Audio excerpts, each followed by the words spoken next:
క్రీస్తునందు ప్రియులైన సహోదరి సహోదరులకు ప్రభువైన యేసుక్రీస్తు వారి దివ్యనామంలో శుభాలు. నూతన జీవిత అనుదిన దైవధ్యానంలో అంధుడి ప్రత్యక్షత. లూకా సువార్త 18వ అధ్యాయము 35వ వచనం నుండి 38వ వచనాలు. ఆయన యెరికో పట్టణమునకు సమీపించినప్పుడు ఒక గుడ్డివాడు త్రోవ పక్కన కూర్చుండి భిక్షం అడుగుకొనుచుండెను. జన సమూహము దాటిపోవచ్చున్నట్లు వాడు చప్పుడు విని అది ఏమని అడుగగా, వారు నజరేయుడని యేసు ఈ మార్గమున వెళ్ళుచున్నాడని వానితో చెప్పిరి. అప్పుడు వాడు, యేసు, దావీదు కుమారుడా, నన్ను కరుణించమని కేకలు వేయగా, ఆ గుడ్డివాడు ఎవరో అడిగినప్పుడు వారు అతనికి నజరేయుడని యేసు ఆ దారిన వెళ్తున్నాడు అని జవాబిచ్చారు అక్కడ ఉన్నవారు. కానీ అతను కేకలు వేసినప్పుడు నజరేయుడైన యేసు అని చెప్పలేదు, కానీ దానికి బదులుగా దావీదు కుమారుడని యేసు అని అన్నాడు. అతని దావీదు కుమారుడని పిలవడం అంటే అతని మెస్సయ్య అని చెప్పినట్లుగానే మనం గ్రహించాలి. అతని చుట్టూ ఉన్నవారు అతన్ని మందలించి నిశ్శబ్దంగా ఉండమని అతనికి చెప్పారు. బహుశా ఆ గుంపులో కొంతమంది ప్రభావవంతమైన వ్యక్తులు ఉండవచ్చు. బహుశా ఆ గుంపులో కొంతమంది పరిసయ్యులు, సద్దుకాయలు ఉండవచ్చు.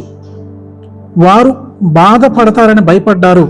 అందుకే ఆ భిక్షగాడికి, అంధుడైన భిక్షగాడికి నిశ్శబ్దంగా ఉండమని వారు ఆదేశించారు. కానీ ఆ అంధుడైన భిక్షగాడు ఇంకా మరింతగా ఎక్కువగా అరవడము మనం చూస్తాము. యేసును అనుసరించిన గుంపు ఆయనను గుర్తించకపోవడము లేదా ఆయనను మెస్సయ్యగా అంగీకరించకపోవడము మనకు ఆశ్చర్యము కలగక మానదు. అయితే ఈ అంధుడు అలా ఎలా ఒప్పుకున్నాడు అన్నది కూడా మనకు ఆశ్చర్యమే. అతను ఇలా చెప్తున్నట్లుగా ఉంది, ఈ వ్యక్తి గురించి మీకు తెలియని విషయం నాకు తెలుసు. ఆయన కేవలము గొప్ప బోధకుడు మాత్రమే కాదు, ఆయన కేవలము ప్రవక్త మాత్రమే కాదు, ఆయన దావీదు కుమారుడైన మెస్సయ్య అని నాకు తెలుసు. దేవుడు దానిని ఒక అంధ బిచ్చగాడికి ఎందుకు వెల్లడించాడు, ఈ గుంపులోని ప్రముఖులకు ఎందుకు వెల్లడించలేదు అనే విషయాన్ని మనము లేఖనాలు పరిశీలిస్తే మనకు గ్రహింపులోకి వస్తుంది. అపోస్తలుడైన పౌలు కొరింథీయులకు రాసిన మొదటి పత్రిక 1వ అధ్యాయము 26 నుంచి 28 వచనాలలో, సహోదరులారా, మిమ్మును పిలిచిన పిలుపును చూడుడి. మీలో లోకరీతిని జ్ఞానులైనను గనులైనను గొప్ప వంశం వారైనను అనేకులు పిలువబడలేదు. గాని ఏ శరీరము దేవుని ఎదుట అతిశయింపకుండునట్లు జ్ఞానులను సిగ్గుపరచుటకు లోకముల నుండి వెరివారిని దేవుడు ఏర్పరచుకొని ఉన్నాడు. బలవంతులైన వారిని సిగ్గుపరచుటకు లోకములో బలహీనులైన వారిని దేవుడు ఏర్పరచుకొని ఉన్నాడు. అతను స్వస్థత పొందిన తర్వాత అతను వారి గుంపులో చేరాడు. మరియు వారు యెరూషలేము చేరుకున్నప్పుడు ఇప్పుడు జనసమూహము అంతా దావీదు కుమారుడా హోసన్నా అని అరుస్తున్నారు.